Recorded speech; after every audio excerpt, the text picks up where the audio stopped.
This happened about 5 years ago. I was 32 at the time and loved the outdoors.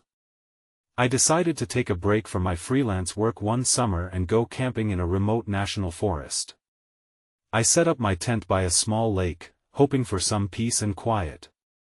I still think about what happened next. On my first night, everything felt calm. I set up my campfire and relaxed, listening to the sounds of nature.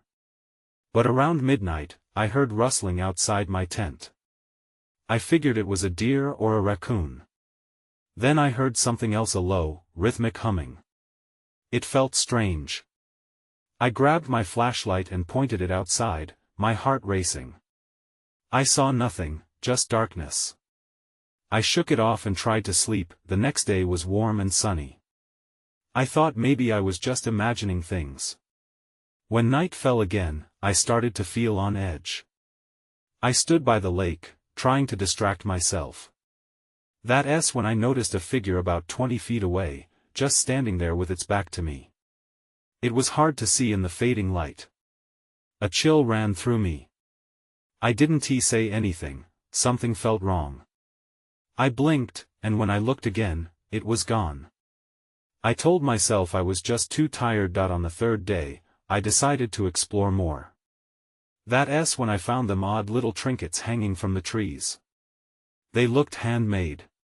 Some were small figures, others just strange shapes.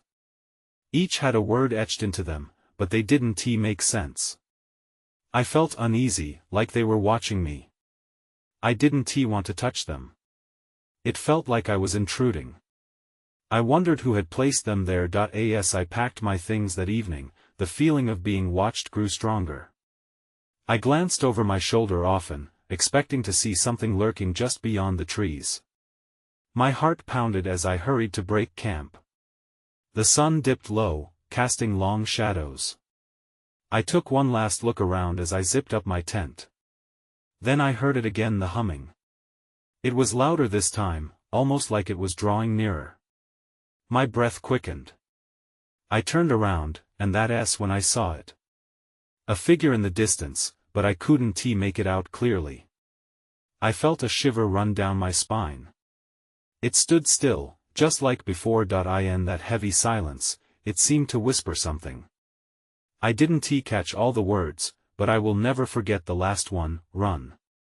I was frozen, unsure of what to do. Panic hit me hard. I grabbed my backpack and hurried to my car. I stumbled over roots and rocks, feeling the weight of eyes on me. The humming grew louder, echoing in my ears.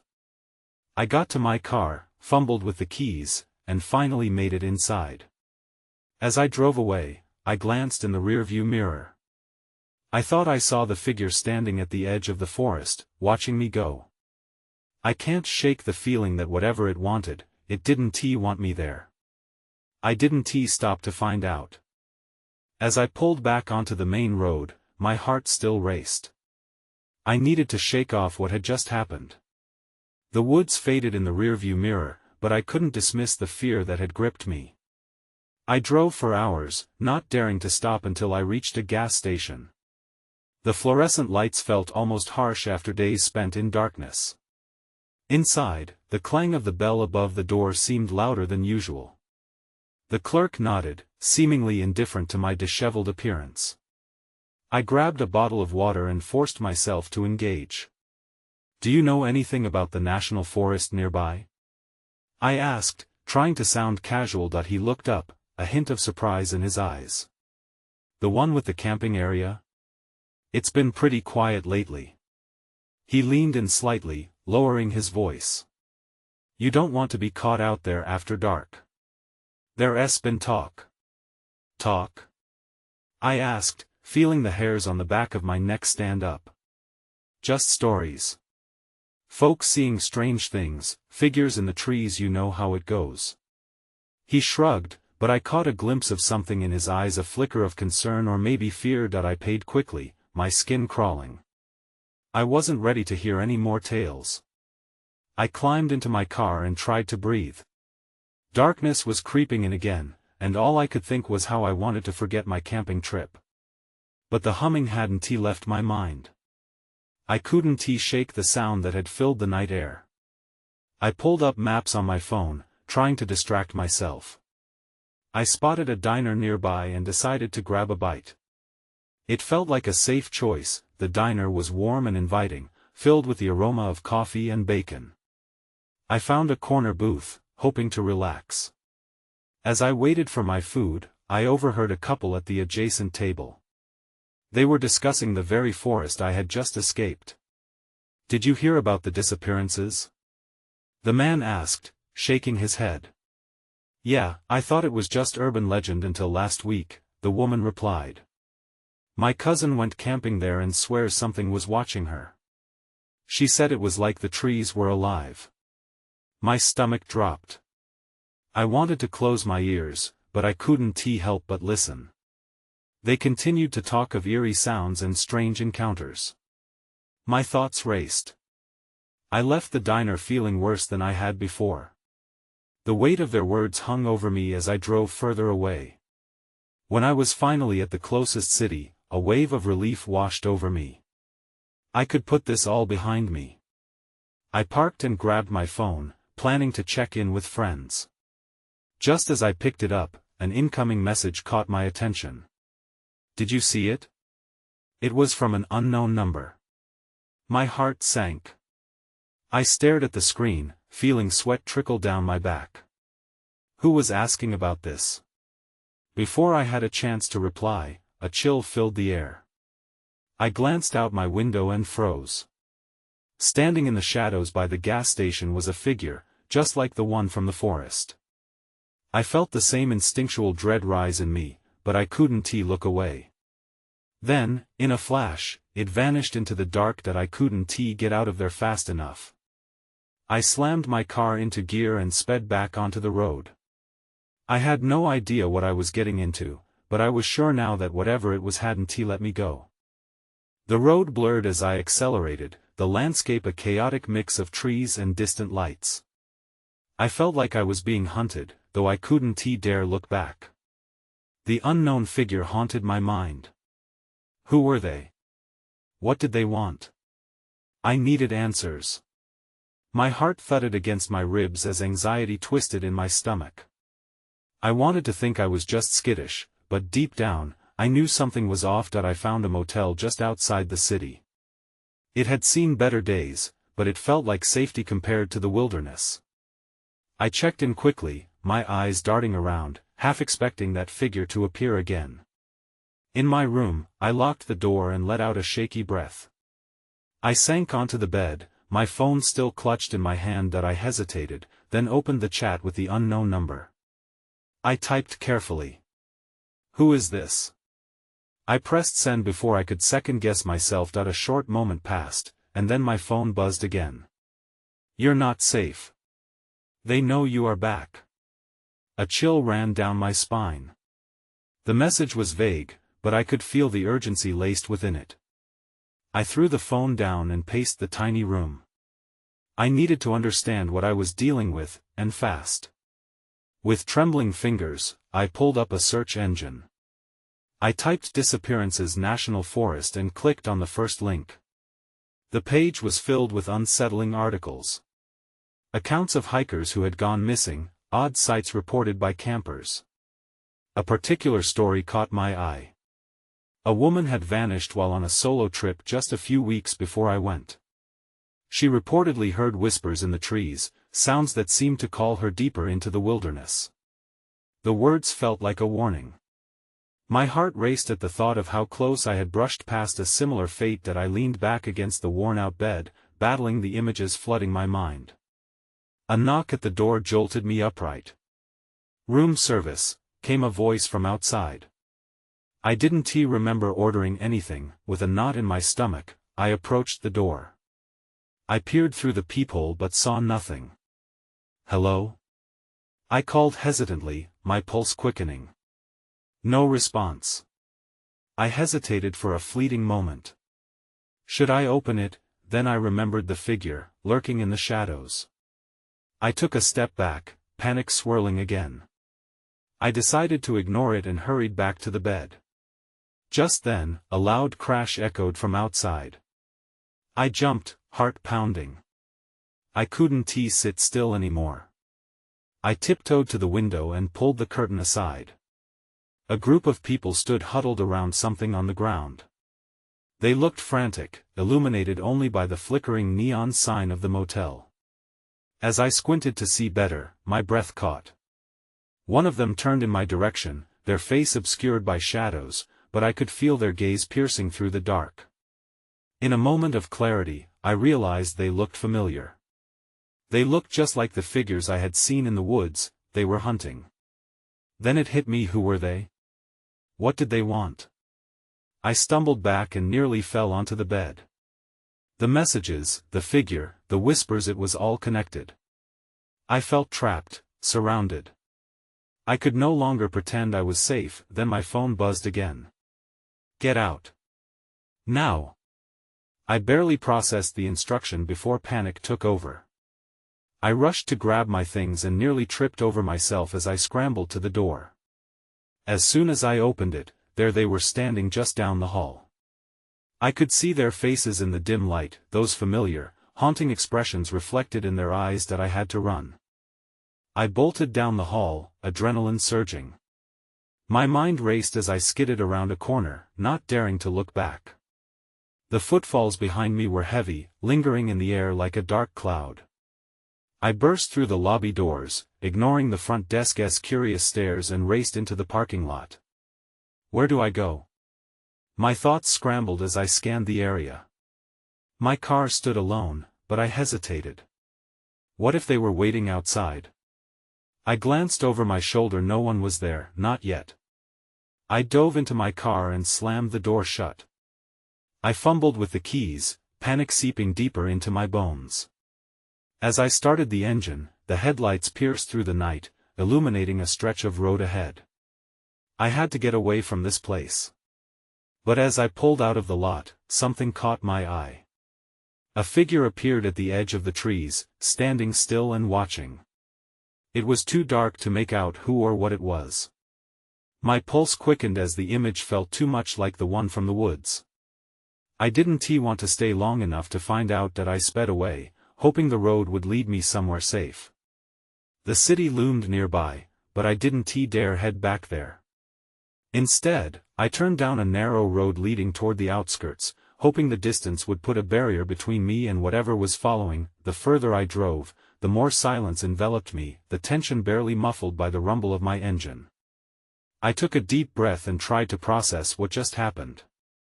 I needed to think clearly. Who were those people? Why did they want me? I remembered the messages. They know you are back.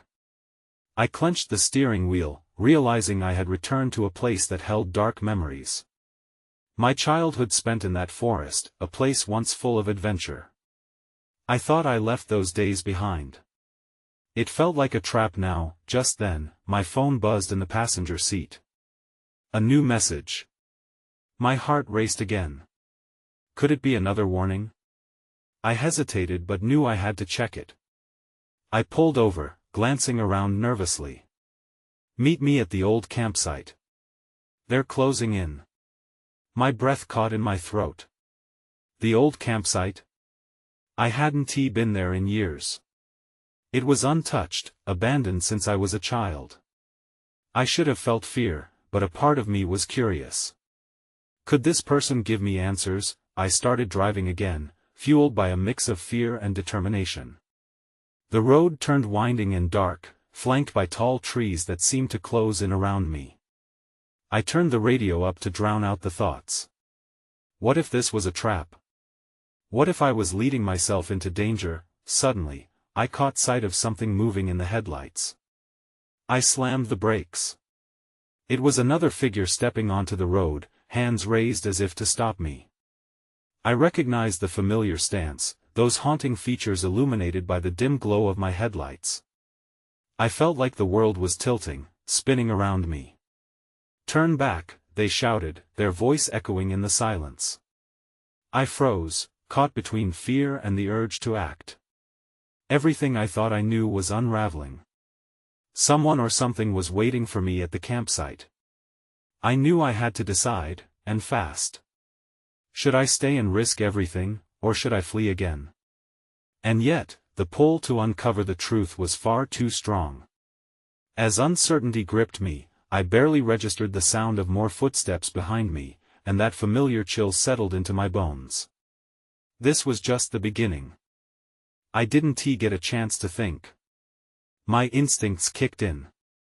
I shifted the car into reverse, throwing it back a few feet away from the figure.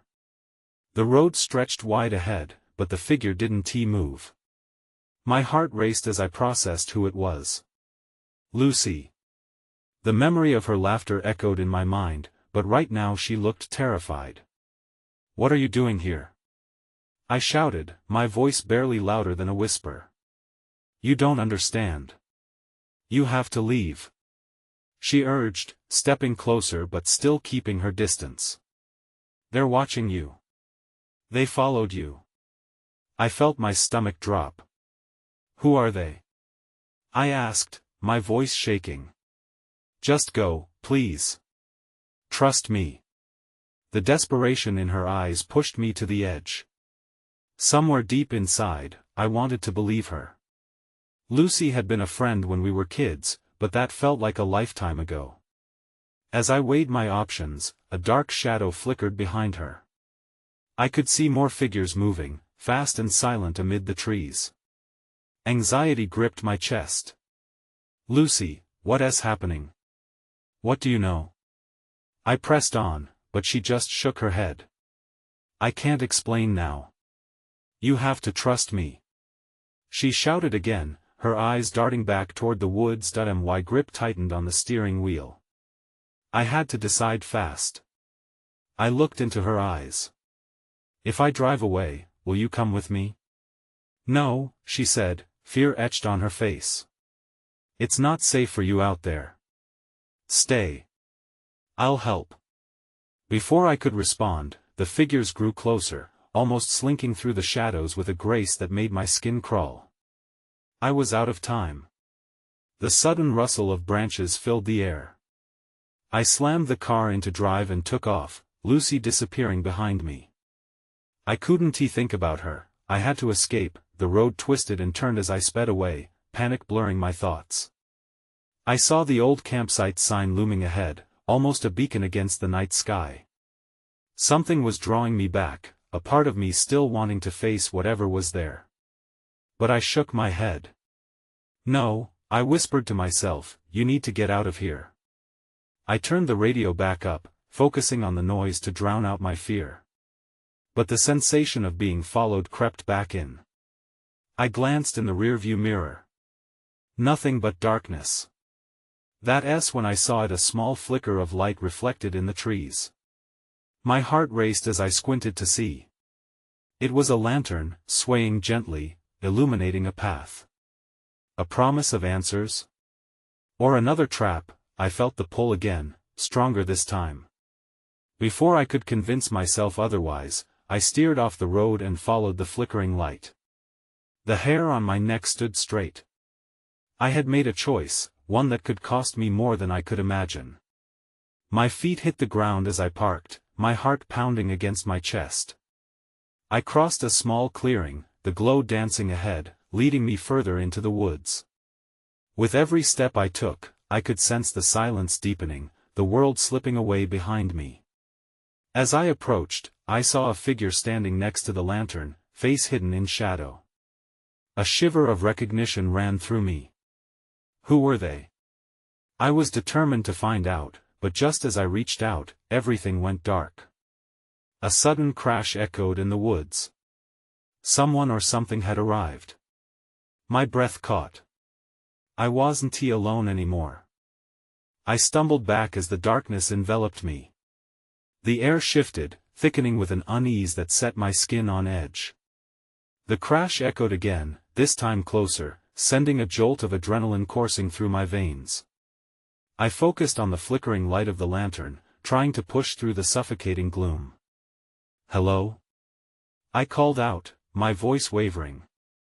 Nothing answered but the rustle of leaves. The figure stood still in front of the lantern, their form barely visible now. I couldn't discern any details. Panic nipped at my heels, urging me to retreat, but curiosity bound my feet to the ground. I tightened my grip on the key chain in my pocket, reminding myself I had to stay alert. Just then, a low growl rippled through the trees, cutting through the silence like a knife. My heart raced, it sounded so alien and primal. The shadows shifted again, and I felt the presence of eyes watching me from the darkness, waiting for something. I took a small step back. Whatever had crashed through the woods was out there, and it wasn't friendly. Suddenly, the figure next to the lantern turned sharply, their face still blanketed in shadow. "You shouldn't have come here," they said, their voice low and steady, almost mechanical. "Who are you? What do you want?" I shot back, trying to sound braver than I felt. The figure took a step closer, and the lantern illuminated more of their features. I froze.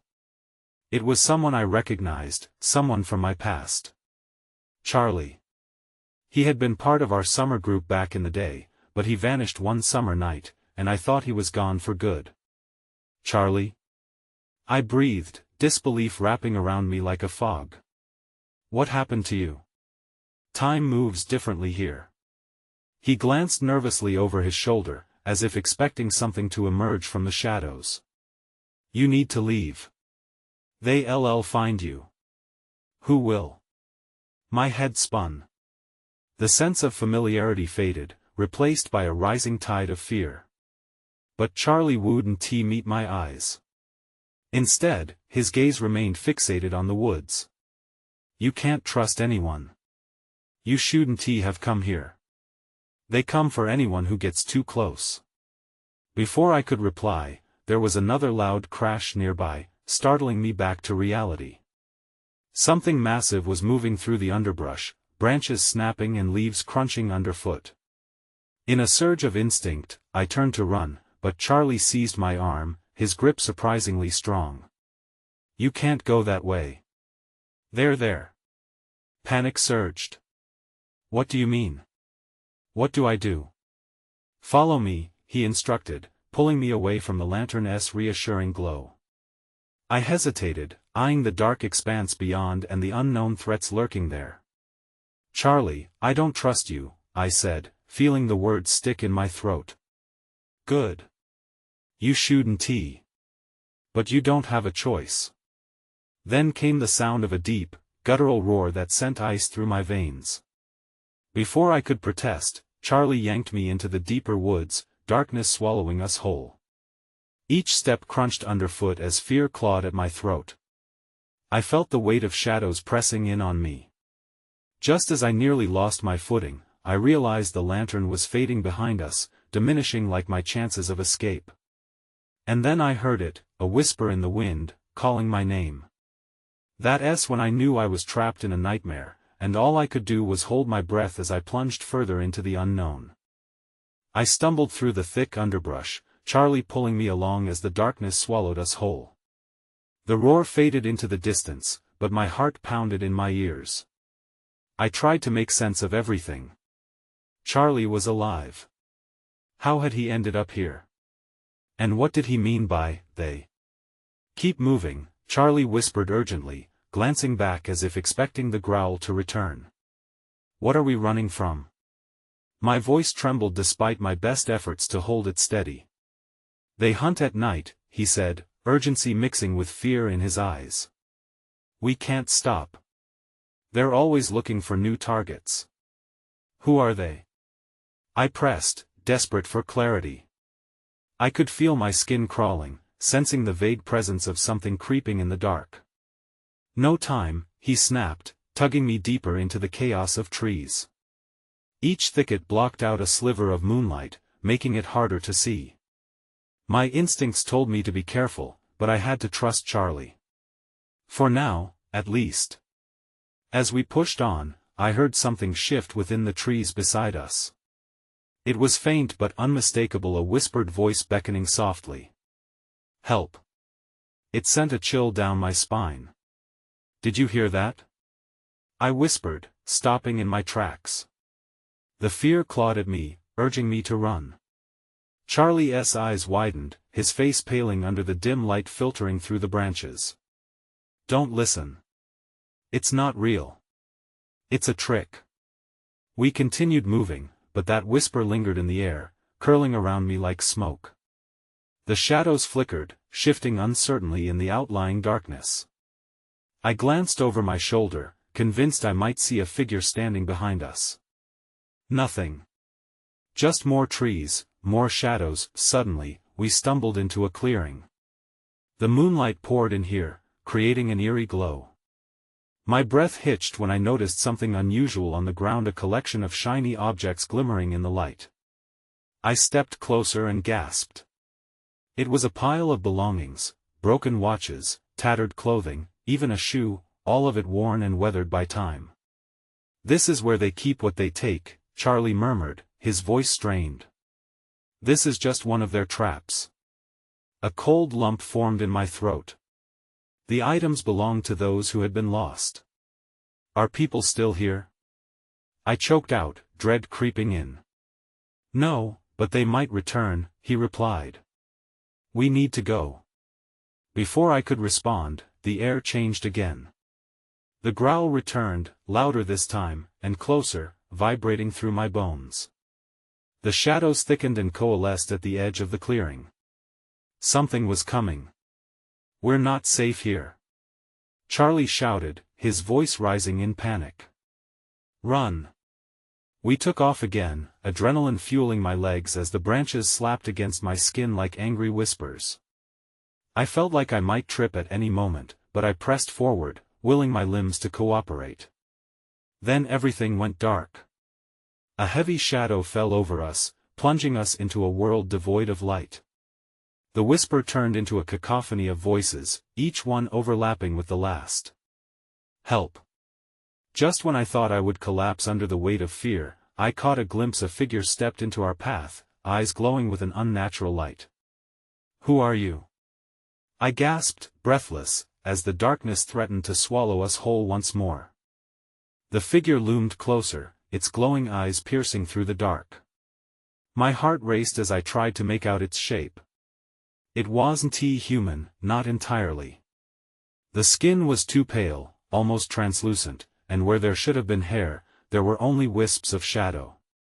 Charlie. I shouted, but my voice felt swallowed whole. I could barely hear my own words. The creature moved, its lips curling into a semblance of a smile. You shouldn't have come here, it rasped. The voice was a strange blend of echoing whispers and a low growl, sending shivers down my spine. Run. Charlie pulled my arm, yanking me away from the figure. In frantic steps, we darted to the side, but the creature followed.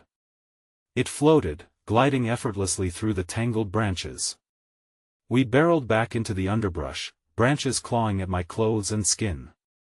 Panic coursed through me as I risked a glance over my shoulder. The creature was gaining on us, gliding over the fallen leaves with an eerie grace. I felt a surge of desperation. Why are they doing this? I cried out. I couldn't understand the madness, the danger lurking in this place. They feed on fear, Charlie shouted breathlessly. And they see us as prey. The gravity of his words sunk in. I could only imagine what it meant to be hunted by something that thrived on terror.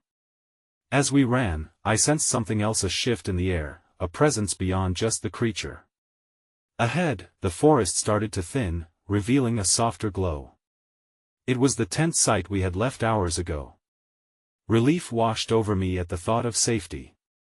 We need to get to the tents, I urged, but my voice was shaky. Just then, a deafening roar ripped through the air again. The ground beneath us trembled, and I stumbled, falling to my knees. My eyes widened as I saw a massive shape pushing through the trees, something far larger than the creature chasing us. Get up! Charlie screamed, grabbing my arm and hauling me to my feet. I tried to run, but my legs felt heavy with fear. The glowing figure loomed even closer, all the while, the beast charged toward us, its presence overwhelming as it blocked our path. In an instant, we were sandwiched between both monstrosities. My breath hitched in my throat as I realized there was no escaping this nightmare. Then something peculiar happened. The glowing figure paused, its gaze shifting, as if deliberating. "You can serve us, or you can run." The voice wasn't just one creature anymore, the whispers blended together, creating a twisted offer. "What does that mean?" I blurted out, confusion mingling with terror. How could I serve something that hunted me? Before I could get an answer, Charlie grabbed my hand. "We have to make a choice. Now." With no real plan, we hesitated for just a moment, and that was when it struck me. The items in the clearing, what if they had been a warning? "Charlie!" I shouted, urgency wrapping around my words. "Do you think we can use them?" He looked at me, eyebrows furrowing as the creatures circled closer. "Use what?" "That pile, we could distract them." My mind raced. "Maybe," he said, glancing back at the approaching darkness. "But it might not be enough." As the shadows merged around us and the figures drew nearer, I knew we had to act fast. We couldn't be trapped here. "On three," I said, adrenaline surging through me. 1, 2, and just as I reached 3, a new roar echoed from behind us, startling the creatures. I could feel their focus slip for a fleeting second. That's when I saw it, a flicker of movement just past the trees, something darker and even more ominous. "Charlie! Move!" I yelled, feeling the pulse of fear deepen as we prepared to dive into the depths of the forest once more. We ran blindly, feet pounding against the carpet of leaves, heartbeats syncing with the chaotic rhythm of fear. Behind us, the distant growl of the massive creature reverberated through the trees. The air thickened, making it harder to breathe, and every rustle around us felt like a warning. "Where are we going?" Charlie shouted, panic creeping into his voice. I could barely think straight. The only thing that mattered was putting distance between us and those creatures. "Anywhere but here," I yelled back, twisting through the trees. I risked another glance over my shoulder. The glowing figure was still close, its eyes shimmering in the murky light, but it hesitated, caught up in the confusion cast by the larger beast. The underbrush began to thin, and I caught a glimpse of something shimmering on the ground, a discarded camping lantern. "There." I pointed, and we veered toward it. "If we can turn this on, maybe it'll give us some light. Maybe we can scare them off." "Do you really think that'll work?" Charlie's voice dripped with doubt, but there was also a glimmer of hope in his eyes. "Do we have a better option?" I snapped, lunging for the lantern. My hands shook as I fumbled with the switch. Suddenly, a loud crash echoed through the trees. Something enormous barreled past the direction of the clearing. I froze, lantern gripped tightly in my hand, heart racing. "Let us go. Now!" Charlie yelled, seizing my arm and pulling me along. We took off again. We didn't stop to see what had caused the commotion. The fear of what lurked in the shadows was far too real. I could hear the creatures stalking us, their whispers merging into a haunting symphony. As we hurried deeper into the woods, the beam of the lantern flickered to life, casting a warm glow around us. "It's working!" I exclaimed, momentarily forgetting our perilous situation. But just as the feeling of hope surged, the shadows shifted. A new shape emerged, slender and elongated, with limbs that twisted at odd angles. It stood between us and the path back. "What now?" Charlie's voice trembled. "Keep the light towards it. Make it flinch," I urged. We aimed the lantern at the creature. It recoiled for a moment, its shadowy form flickering in the light. Breathless, we had a chance. But as I squinted to see its features, I realized it was smiling. "No!" I gasped, backing away. The creature spoke, its voice a mocking tone mixed with the whispers around it. "You've only postponed the inevitable." My mind raced. "We're not going to serve you," I yelled defiant, raising the lantern higher. The creature blinked, then darted forward, moving with a speed that made my heart drop. In an instant, the light flickered before plunging us into darkness as the lantern toppled to the ground, extinguished on impact. "Charlie!" I screamed, but the darkness swallowed my words. Turbulence surrounded me as I stumbled, trying to find him. I could hear rustling everywhere, and my pulse thundered. Just then, the harsh scratching sound ripped through the silence, like claws against bark. That's when I realized I highly suspected we weren't alone. "Is someone else here?" I whispered, dread pooling in my stomach. In reply, there was a low growl, real and visceral. The air filled with an electric tension. I felt the weight of eyes watching, waiting. "Charlie, we need to get out of here." My voice shook as I tried to sound steady. But as we took a cautious step back, I heard a soft, chilling laughter echoing in the darkness. This time, we weren't just being hunted. We were trapped. I couldn't see Charlie, but I could hear the rush of his breath close by, the same panic that surged through me making its mark on him as well. "What do we do?" he whispered, the question hanging heavily in the air around us. "We need to move."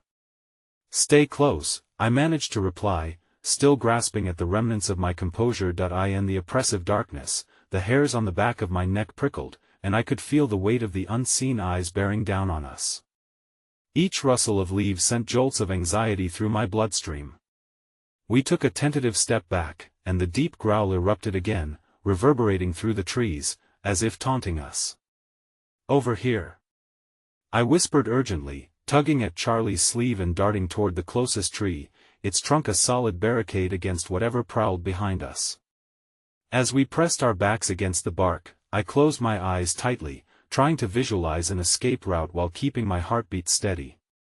Then came a moment of reprieve. The growling faded slightly, and for a second, I thought perhaps we had slipped through their trap.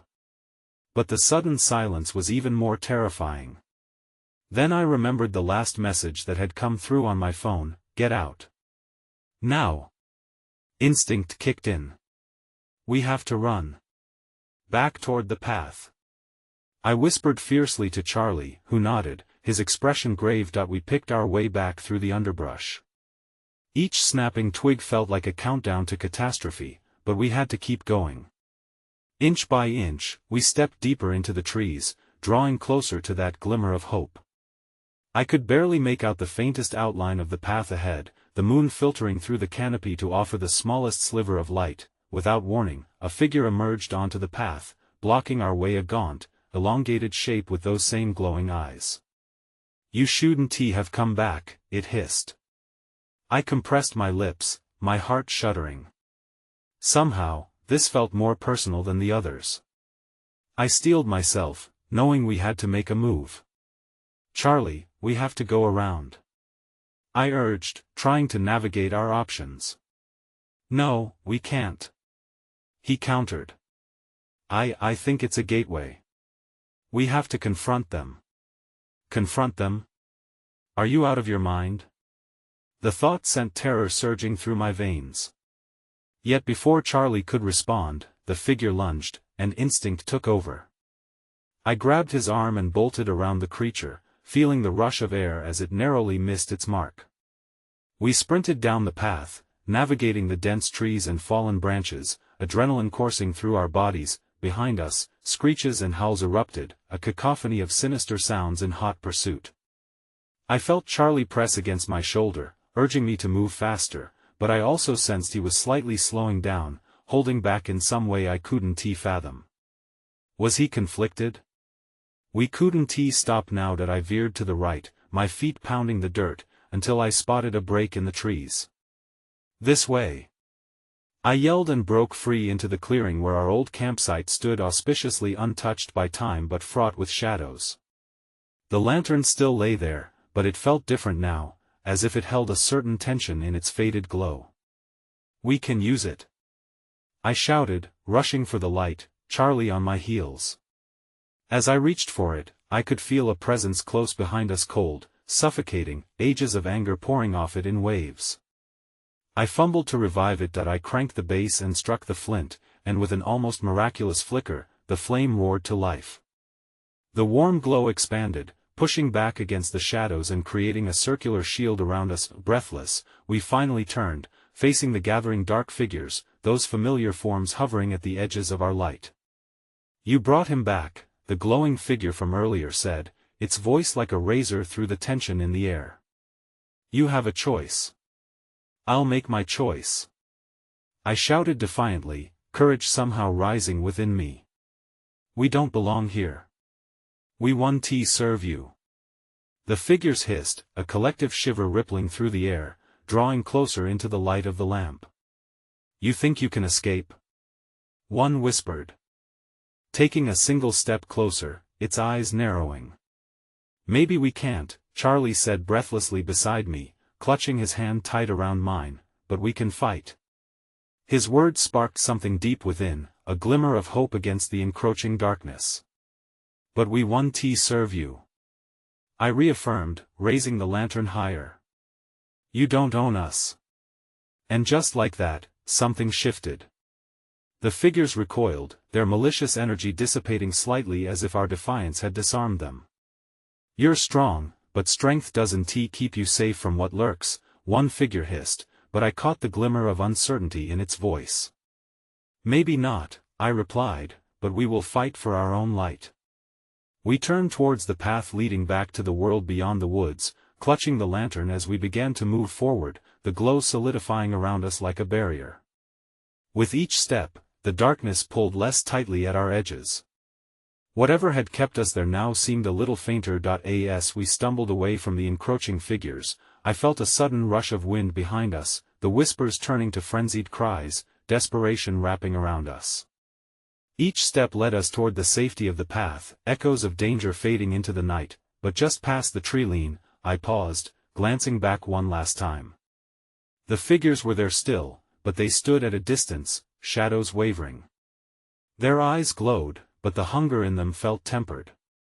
I couldn't shake the feeling, however, that this wasn't the end. This was merely a new beginning. "Come on," Charlie hollered, pulling me along. I turned away from that strange world behind me and ran into the night. As we reached the edge of the forest, I couldn't help but feel that whatever had chased us wouldn't give up. Sometimes at home, I think I hear the whispers again, a sing-song echo of my own name carried on a fleeting breeze. I've never gone back into those woods, but I can't forget them. There are questions still lingering, silent answers in the dark, and every now and then, I hear that familiar humming in my dreams. What was it really? An illusion of the mind or something deeper, more sinister? I guess I'll never know.